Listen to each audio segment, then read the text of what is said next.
Story 1. The Blood Beneath Broad Street. If you asked anyone on Wall Street what runs beneath the cobbled lanes and steel and glass towers, they'd say power, money, and history. Maybe even a touch of corruption. But they never talk about the tunnels. The ones that predate the skyscrapers. The ones that weren't supposed to be found. I didn't know any of that when I started at Margrave and Slade, an investment firm in the financial district, 2 blocks from the New York Stock Exchange. My first job out of college, and I was hungry. Not just for success, something deeper, something primal. Wall Street has a way of doing that to people. My boss, Mr. Wexler, was a beast of a man. Towering, precise, always wearing the same deep navy suit. The first thing he said to me wasn't, "Welcome to the team." It was, "Don't stay after 9 p.m. And if the floor starts humming, leave immediately." I thought he was joking. A hazing ritual. But Wexler never joked. My first few weeks were a blur. Long hours, bottomless coffee, graphs, tickers, screaming phones. I was buzzing. Addicted to the speed of it. The thrum of information, like electricity through veins. Then came the Friday that changed everything. It started with a whisper. Just after 9:12 p.m., I was alone, finishing a spreadsheet. Everyone else had cleared out. That's when I heard it, a low, wet whispering, like someone muttering through a mouthful of mud. I stood, heart thumping, and followed the sound to the corner of the trading floor. A tile was vibrating, not shaking, humming. A deep bass resonance you could feel in your teeth. I knelt down and touched it. The tile popped up on its own. Beneath was a steel hatch. No label. No dust. Like it had been opened recently. Curiosity overrode common sense. I pried it open, revealing a narrow staircase descending into pitch black. I turned on my phone light and went down. It felt like I was descending into something's throat. The steps were slick and uneven. The walls dripped condensation and smelled faintly of burnt copper. At the bottom, the hallway opened into a chamber lit with flickering red bulbs embedded into the stone itself. There were desks. Dozens of them. Old-fashioned roll-tops with brass inlays. Each one had a set of scales. And blood. Dried blood pooled across the floor, old and cracked, like it had been there for years. And sitting at every desk were bodies. Or what was left of them. They were shriveled, desiccated. Their suits crumbling, mouths stretched open in eternal screams. Their eyes had been replaced with gold coins, stamped with a symbol I didn't recognize, an eye inside a triangle, pierced by a serpent. I turned to run, but the hallway had changed. It stretched longer now. Endless. The stairs were gone. And then I heard it. Footsteps. Slow. Deliberate. Wet. I turned back toward the room, and saw them moving. The corpses. They didn't get up. They slid across the floor, pulling themselves forward with fingers that cracked like old wood. As they moved, their gold coin eyes shone brighter, and they whispered, "Trade or be taken." I screamed. Ran. I don't know how long. The corridor twisted throughout. The air was heavy with the stink of rot and melted plastic. Finally, I burst through another hatch, into the sub-basement. I clawed my way up, emerging behind a supply closet on the 16th floor. Wexler was waiting. He didn't look surprised. "You opened the hatch," he said. I nodded, trembling. "What the hell is that place?" He adjusted his tie. "The original market. Blood for favor. Fear for fortune. Wall Street was built on it, long before the Dutch, long before the exchange." "You made it out. That means something." I backed away. "I'm quitting." "You can't." "I will." "You signed the NDA. In blood." "I never." He handed me a form. My signature in red. Dated the day I started. I don't remember signing it, but it was there. "Congratulations," Wexler said. "You've been selected for the after-hours program." I don't know how I got home that night, but ever since, things have changed. I make money now. Too much. My portfolio grows even when the market drops. Clients worship me. But at night, the whispers return. I dream of the chamber, of the coins, of the phrase, "Trade or be taken." Last night, I woke up with a strange taste in my mouth. I checked my bedside table. A single gold coin rested there, warm, breathing, and my eyes have started to itch. Story 2: The Algorithmic Sacrament. By the time I got hired at Resner Capital, I already knew there was something off about Wall Street. It wasn't just the greed or the endless stairwells of ambition. It was something more primal, deeper. But I wanted in. Resner Capital wasn't just another hedge fund. It was the hedge fund, invitation only, no public presence, no website. They were rumored to manage money for people who technically shouldn't exist. Defense contractors without names. International families that appeared nowhere in bloodlines. Monarchs that never abdicated their thrones. I never even applied. I was summoned. I was brought to their office at 3 a.m. Not 3 p.m. 3 a.m. Their headquarters sat above an empty subway station, down Broad Street and past a coffee shop that was never open. I walked through an alley slick with black water and stepped through a door that looked like the back of an abandoned butcher shop. Inside was marble. Black. Veined with scarlet. A woman in a mirrored mask led me through a labyrinth of silent offices and upward into a single domed chamber with a pulsing central terminal. No monitors. No keyboards. Just a stone pedestal with a single black orb floating a few inches above it. "This is the algorithm," she said. "It watches. It selects." The orb began to glow and pulse. Not with light. With sound. Low-frequency tones that wormed into the hollows of my teeth. The woman tilted her head. "You've been accepted."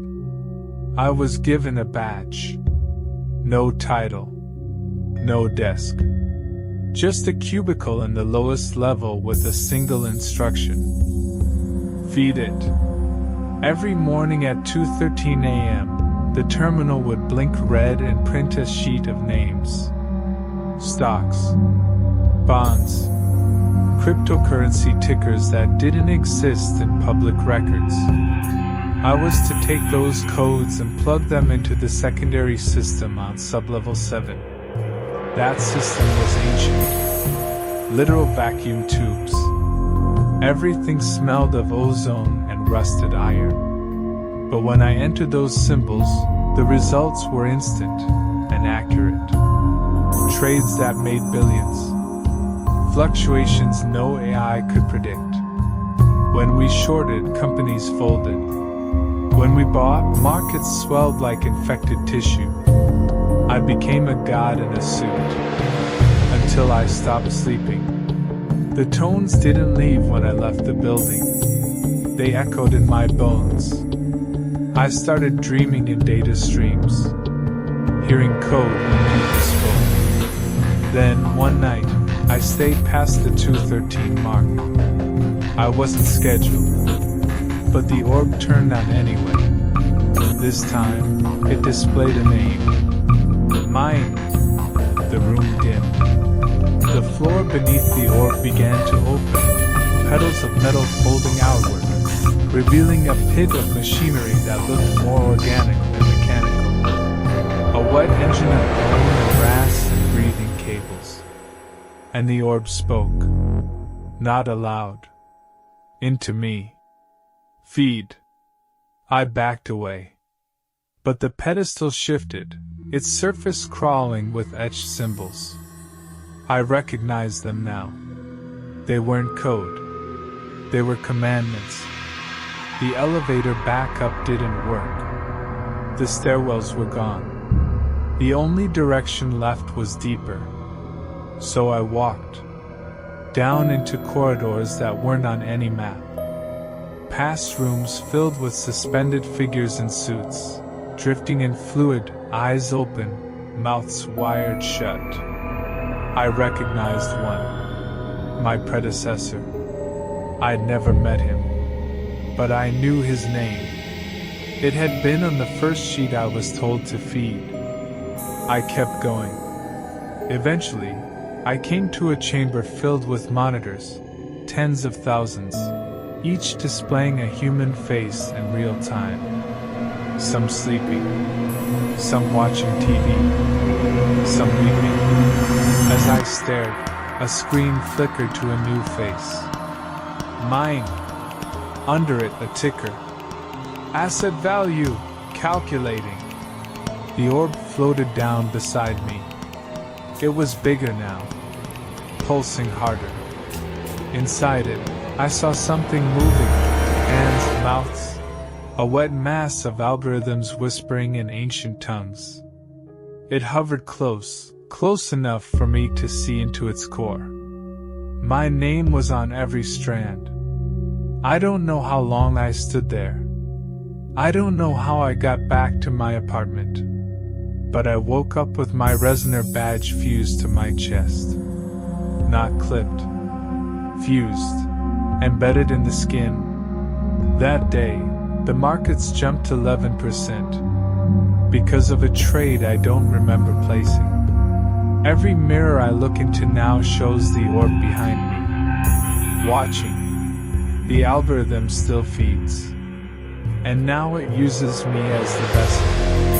When I blink, I see new tickers, code I don't understand, but my hands move on their own to enter them into the terminal. People disappear afterward. Markets shift. I tried to burn the badge. It screamed. So I wear it. Because I know what happens to those who try to leave. The elevator doors in Resner's lobby don't open up anymore. They only open down. And the orb? It's learning to talk out loud. Story 3, Black Monday's Echo. They still talk about Black Monday like it was a freak event. October 19, 1987, when the Dow Jones fell by over 22% in a single day. No cause. No warning. Just carnage. Some call it panic. Others say it was just the system correcting itself. But some of us know better. I used to work the floor at Dorsey and Klein Investments. I was young, fresh suit, cheap cologne, eager to bleed for a commission. The offices were in a narrow building on Beaver Street, just off the main stretch of wall. 6th floor, overlooking the canyon of greed. My job was simple: smile, dial, and sell like God himself was on the other end of the line. But strange things started happening in early October that year. Phone lines would cut to static, then come back with garbled voices whispering names. Always first names, then tickers, then dates. Once I heard my own name. It crackled out of a dead line like a threat. I laughed it off, until others started hearing them too. One of our brokers, Greg Walker, got up during a sales call, walked to the window, and jumped. No warning, no note. Just gone. We were told it was burnout. But the next day, his desk phone rang non-stop for 12 hours. Even unplugged. No one would go near it. Then came the lights. At 4:03 p.m. each afternoon, for 5 minutes exactly, the lights on the 6th floor would flicker. Not the standard power surge kind of flicker, these dim to blood red. Every bulb. Even the ones in the break room vending machine. The janitor quit. Said he found footprints on the ceiling in the conference room. Bare, wet, like someone had crawled across it upside down. Still we stayed. Because our accounts were growing. Fast. Clients we didn't even remember signing were sending wires. $1 million positions on trash stocks that soared out of nowhere, only to crash the next day. We didn't care. Money was money. Until October 19th. The phones didn't ring that morning. They screamed. Not alarms. Not ringtones. Actual screams, high, piercing, human. Every handset. Every line. Some shattered in their cradles. People ran. I didn't. I sat there. Paralyzed. Entranced. Because the ticker had changed. It no longer displayed stocks. It displayed names. Hundreds. Scrolling fast. Then slowing. Until only one remained. My father's. Dead since 1982. Cardiac arrest. I attended the funeral. Saw the body. But now his name was blinking on the screen, followed by a single phrase. Redress initiated. Then the lights went out. When they came back on, we weren't in the office anymore. Not really. Everything was the same. Layout, desks, phones, but rotted. The walls were soft, pulsing like they were breathing. The floors were sticky with something black. Outside the windows? Nothing. Just infinite static. And the suits. Dozens of men and women in old-time Wall Street attire, pinstripes, cufflinks, suspenders, stood silently at the edges of the office, unmoving. Their skin was cracked like old leather, faces stitched into permanent grins. Their eyes, gold coins pressed deep into the sockets. One turned and looked at me, and I felt every bad trade I'd ever made crawl up my spine. They didn't move. They didn't need to. The office itself began to consume us. Phones slithered like snakes. Keyboards snapped like jaws. Paper trays grew teeth. I ran. I don't remember the escape. Just waking up 2 blocks away, sitting on the steps of Trinity Church. Drenched in sweat. Hands bloody. A single gold coin in my suit pocket, stamped with a date, October 19th, 1987.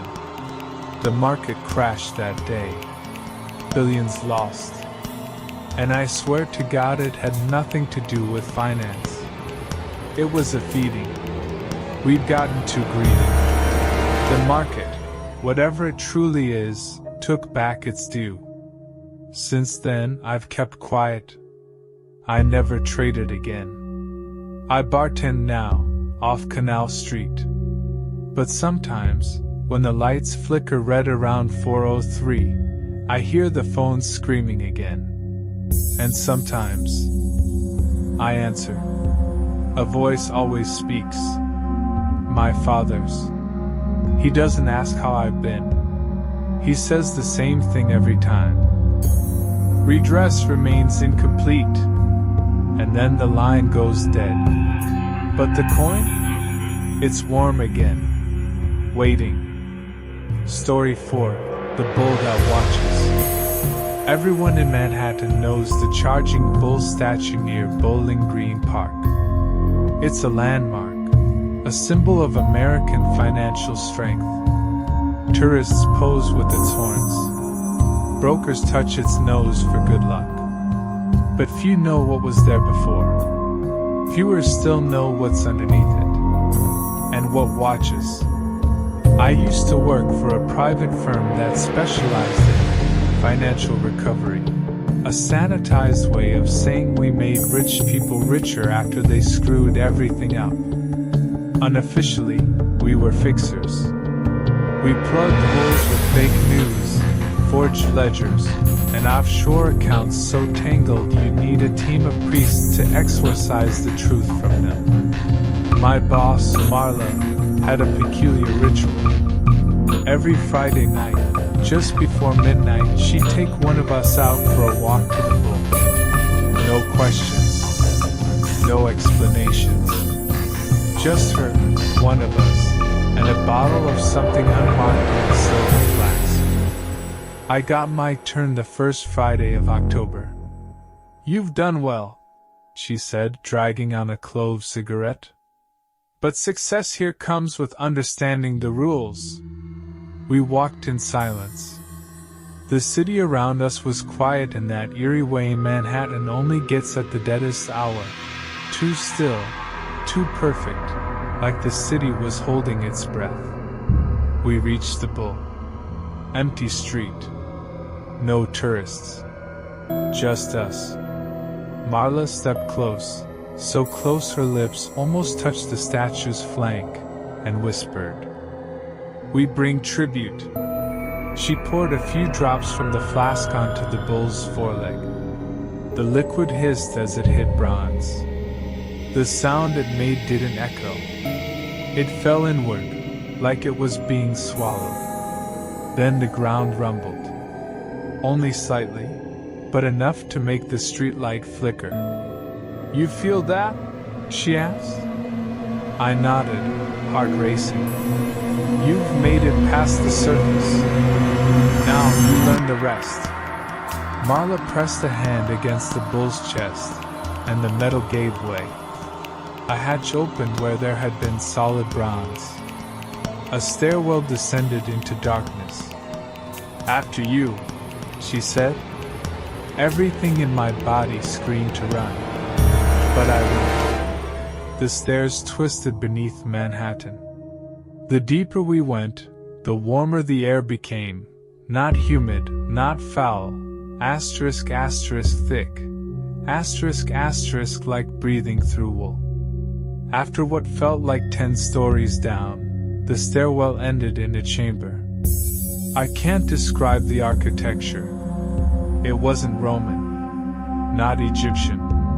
It looked like bone, but pulsed like a lump. The walls were covered in carvings, depictions of markets, trade, bloodletting. Figures in suits knelt before great beasts that resembled bulls made of stars, their eyes hollow and endless. At the center of the room stood a flint. On it, a beating heart. Still alive. Still pulsing. It was gold. Marla nodded to it. "Touch it." I didn't want to.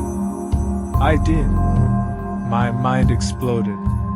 I saw everything. The real history of Wall Street, not the sanitized textbooks, but the blood pact made centuries ago with an entity called Aurochs, a primordial being that thrives on debt, betrayal, and greed. Every crash, every boom, every manipulation, it wasn't random. It was a feeding cycle. And we, the brokers and traders and economists, we're the priests.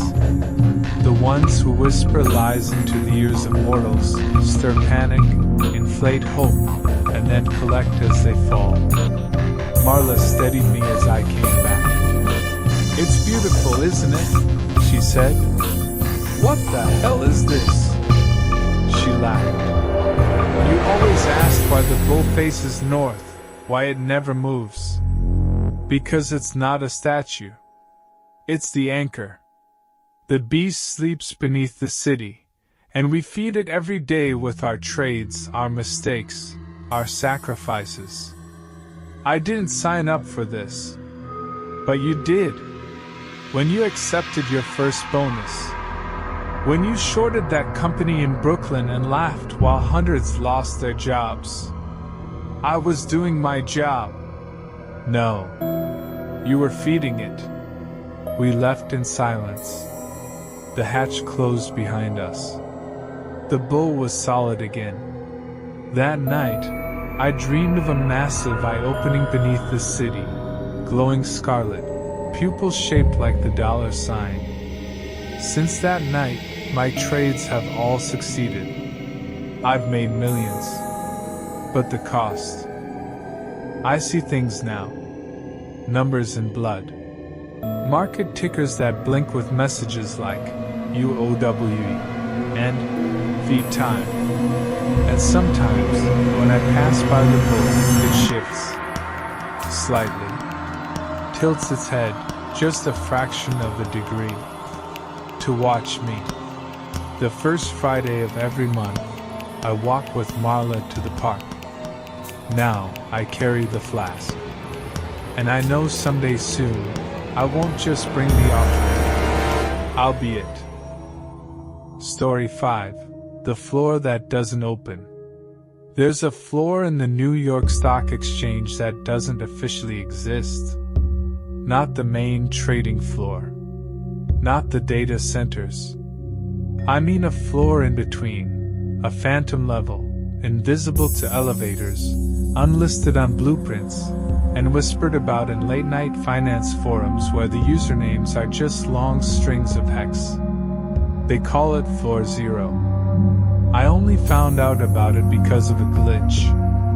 I was temping at a high-frequency trading firm, Knox and Vale, doing data entry for algorithmic trades.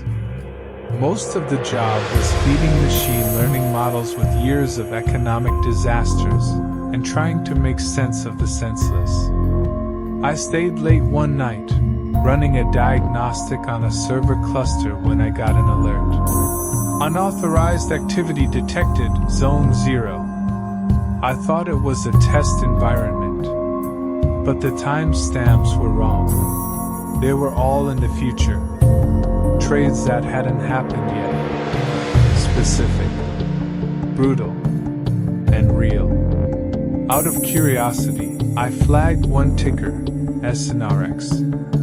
The next day, SNRX dropped 13% in exactly the pattern the file had shown. Asterisk asterisk to the second. Asterisk asterisk. I kept checking. Every Zone 0 alert matched events that hadn't occurred yet. Then came the message. It appeared on my screen during a silent 2 a.m. lap. You are not cleared for Floor 0. Prepare for extraction. I laughed. Until the elevator door opened behind me. No one was there. The light above it glowed red. I should have left. I stepped in. There were no buttons. Just a fingerprint scanner. It didn't ask for mine. It scanned automatically. And the elevator descended. Way past sublevel 5. Past sublevel 10. It stopped between floors. The door opened into what looked like a trading floor. But wrong. Everything was too quiet. Too dark. Too deliberate. The traders didn't speak. Didn't look up. They typed into terminals that weren't connected to anything. Black glass keyboards lit with pale green symbols I didn't recognize. Glyphs, not letters. Their faces were blurred. Literally blurred, as if my eyes refused to focus on them. They moved like film running at the wrong speed, jerky, jittery, yet perfectly coordinated. I saw a console blinking near the entrance. A small monitor displayed a phrase. Trade accepted, Sol Index +1. Next to it, a live ticker of names. Not companies. People. And beside each name, red or green. My name was there. It was blinking. Amber. Then red. The floor shook. I turned to leave, and the traders finally moved. They all turned in unison, heads cocked at the same angle, necks cracking like rotten wood. They whispered, not in English, but I understood. You've seen. You owe. One of them pointed to an open seat. A terminal, still warm. I ran. The elevator had changed. It was no longer a box, but a throat, lined with pulsing cables and soft light. I didn't care. I jumped in. It spat me out into an alley behind the NYSE. It was dawn. My shoes were gone. My hands were covered in ink shaped like numbers that wouldn't wash off. When I got home, my bank account had tripled. My name no longer appeared on the firm's employee records. But every night I see the ticker. It scrolls across my TV, my phone, my eyelids when I sleep. I see names I don't recognize turn red. Then, days later, those people vanish. Quiet obituaries, suicides, collapses. Sometimes, I dream I'm back in the chair on floor 0, typing, my fingers moving on their own, and the screen reading, trade executed, and worse still, I like it, because each time I dream it, I wake up richer, more powerful, but more faithful. People forget my face. My voice echoes wrong. Mirrors lag when I look into them. I tried to tell someone once. A podcast host who liked conspiracy theories. He laughed. Then he looked up my name. His smile vanished. This name, it's red, he whispered. I hung up. The next day, his channel was gone. So now I keep my mouth shut. And when the light above my elevator glows red, I press the button. Because the market never stops. And on floor 0, we don't trade money. We trade people. And I've got a quota to meet.